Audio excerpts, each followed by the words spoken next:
Hey, what's up guys, and welcome to the first video in my brand new series where I teach you how to play guitar in nice short bite-sized lessons. And we're going to start right from the very beginning. So in this video we're going to go over the parts of the guitar, how to hold the guitar, and how to tune up the guitar. So if you've been playing for a little while already, this video might not be for you, but I'm sure in the future, in this series, there's going to be stuff that's really going to help you out. So starting with the parts of our guitar. So this big part here, which is what you picture when you see a guitar, these are called the body. And on the body you have the top or the face of the guitar, and then just the back and the side. This hole in the middle we call a sound hole. Now that's important to actually get any sort of volume out of a guitar. If you compare this to an electric guitar, even if it's a hollow body electric guitar, if it doesn't have a hole, or the F holes that you'll find on the electric guitar, then you're not going to get any volume unless you plug it in. This part here we have the bridge. This is a steel string acoustic guitar, so we've got these pegs here as well, which is what hold the strings in place. And a saddle. Now every guitar will have a saddle of some sort. It's going to vary depending on the type of the guitar. Moving back down this way, we have the neck. So the neck is this whole structure. On top of the neck, we have the fretboard, which is generally just stuck on top. Sometimes it's all one piece, but generally just stuck on top, and that's where we find the dots and these lines. Now these lines are made out of metal. They're called the frets. So there's a common mistake, especially with beginner guitarists, where they think the frets are actually the spaces in between the lines. But in fact, it is actually the lines themselves, those little bits of steel or nickel, that are the frets. Now we often also have these fret markers. So they'll usually be dots, but sometimes you'll find semicircles on PRS guitars, there'll be birds. Sometimes there'll be squares on your Les Paul types especially. But that's just to make it easy to find your way around the fretboard. So there'll usually be one at the 3rd fret, the 5th fret, the 7th fret, the 9th fret, the 12th fret, and then the 15th and 17th fret. Now when I say at that fret, what I mean is it's actually just behind that fret. So it's actually in the space, not on top of the fret itself. So the 3rd fret one, for example, you go the 1st, 2nd to the 3rd fret, and you'll find the dot just behind there in the gap.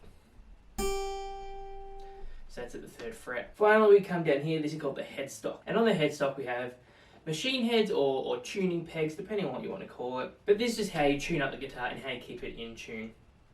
We also have this here, this is called the nut, and the main purpose of that is to keep the strings off the fretboard and also to keep them spaced correctly. And of course you have the strings themselves. Now I know I went through that quite quickly, but if you do have any questions about what something's called, you can watch that as many times as you want. Now this is a typical electric guitar, which is very much the same as an acoustic guitar in terms of the parts. Just a few things you want to add on there. So on this one in particular, this is called a Fender Stratocaster, which is one of the most popular electric guitars out there. So it's a good one to kind of get started with. So the main things that we're going to add now are these things here. So they're called the pickups. Okay, essentially that's what's going to pick up the sound or the vibrations, send it through a lead that will come out of here into the amplifier, and that's how we get sound. Now because we have 3 of these, we can actually choose which one or which combination of these to use. And again, that's going to change the sound of the guitar. So this selector here, we push it all the way to the left, we're using just this pickup. On the next position, we're using these 2 together. In the middle position, we're just using this one here. Next position, these 2 together, and then just this one here on the last position. So it's quite simple to know which one you're using once you get the hang of it. Now because this is purely an electric guitar, we're not really going to get any volume just as it is, because we don't have that sound hole or sound board, which is another term for the face or the top of an acoustic guitar. When it is plugged in though, we do have a volume control. So that's this top one here, and then we have 2 tone controls. On this particular guitar, we're actually using this tone control in the middle for this pickup, and this tone control down the end for this bridge pickup. And that's just going to take away some treble, add some more bass. We have an input jack here, that's where you put your lead, which leads into the amplifier. And then on this particular guitar, on the bridge here, we have something called a tremolo bar. Now this actually doesn't give you tremolo, it actually gives you vibrato, which is a different thing. Fender, back when they invented their guitars and their amplifiers, just used the wrong word and it just kind of stuck. Basically tremolo is shifting in volume, vibrato is shifting in pitch. So this actually changes the pitch. So it's actually a vibrato bar. People will just call it a tremolo or a trem bar anyway. You'll also hear it known as a whammy bar. As I said, essentially what you're doing is you're pushing it into the guitar and out of the guitar. It's going to change the tension on the strings, making the pitch higher or lower. Now in terms of holding the guitar, this is a steel string guitar, and we're going to hold this differently to if we had a classical guitar. Basically we're going to sit down with our legs spread apart. Now if you're a female, some females do like to cross their legs and have it on top like this instead, but that's completely up to you. So legs apart, and this part here, that's just going to go on your leg. Right, so it fits in quite nicely, quite comfortably, and that's the whole purpose of that being there. Now our right arm, we're just going to slide over the top like this. So essentially the crook of my elbow here, I have on the edge of the body. Where you rest your hand then is up to you. It's actually going to alter the sound depending on where you play. So over the sound hole is good, it's going to sound very nice and sweet. If we move back here, it's going to sound more metallic sounding. Move it this way, it's going to sound darker sounding. Okay, so for example, over the sound hole. Back here closer to the bridge, and then up here over the neck. 3 different sounds depending on where I actually position my hand. Now what we don't want to do is we don't want to come in from the side with our hand. It's actually going to make it harder to play a lot of things, and it's just not very good technique. So while we want it to be in the crook here, or even slightly back, so it's actually hitting the forearm, we want to be coming in from the top. But we'll go into that a little bit more in the next lesson, which is all about technique and learning the first chords. Then with our left hand, we want to keep that arm very comfortable. We don't want it tucked into the body, we don't want it out too far this way either. Just nice and comfortable there. And we want to have our thumb fairly straight on the back of the neck. But again, that's something we're going to go into a little bit more in the next lesson. That's just the basics there, just to get you started. And finally, we're going to go through how to tune the guitar. Now, I recommend getting a clip-on tuner like this one here. This is a Snark. Boss also do a really good one. So do TC Electronics. There are lots of different ones out there, but it's going to make your life a whole lot easier. And it's a lot more accurate than a lot of the tuning apps that you'll find on your phone. So what we're going to do here, switch this on, and we're going to play the top string. Now what this will do is it will tell us if we're in tune or not. There's a green line in the middle, red line's going anti-clockwise, and yellow line's going clockwise. Now if we're going the red lines, that means we're flat or we're too low in pitch. If we're going the yellow lines, that means we're sharp or too high in pitch. Now we also need to make sure we get the right notes. So we're going for an E, A, D, G, B, and E from the 6th string down to the 1st string. So what I'm going to do now is I'm going to intentionally set this flat.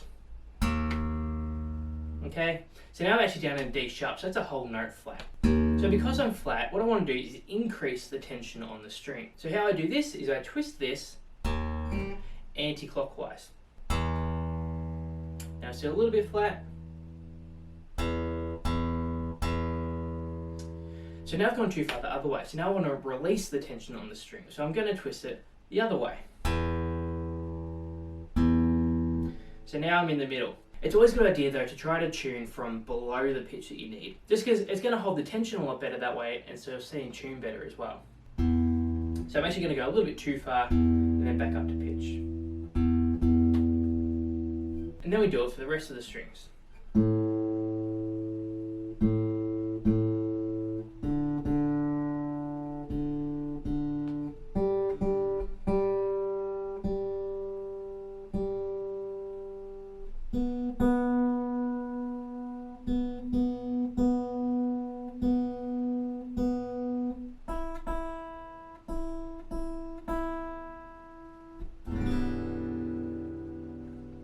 There we go, that's how we tune a guitar. Now it can be a little bit tricky to figure out if you're not at the correct note already, if you need to go sharper or higher in pitch, or if you need to go flatter or lower in pitch. So the way this works is we have the notes A to G. So A, B, C, D, E, F, and G. Now in between some of these letters we have more notes. So we'll have A, then A sharp, which is the same as a B flat, right? And then from B straight to C, C to C sharp or D flat, D to D sharp or E flat, E straight to F, F to F sharp or G flat, then G to G sharp or A flat, because we go back to the A there. Now which name you're going to call it and how it functions is going to vary depending on your key and what you're doing. But in terms of the actual pitch, they're the same. If we're on an A and we want to go to a B, the A is flatter or lower in pitch than the B, so we want to tune upwards. If we're on a C and want to go to a B, we want to tune downwards. We want to release that tension and go to a lower note. Now if you're still confused, feel free to use the notes when I was just tuning then as sort of your guide so you know if you're lower or if you're higher. And there we go guys, we're going to end this lesson there. Stay tuned for next lesson. We're going to go through your technique and your first few chords so you can actually get started playing. If you have any questions, comments, suggestions, leave them in the comment section below. If you have any requests, anything you want to learn, even any songs, pop them down there too. I'm really trying to get to them. If you like this lesson, make sure to like and subscribe. I new lessons coming every single week. It really helps support the channel. Thanks for watching guys. I'm Sam. I'll see you next time.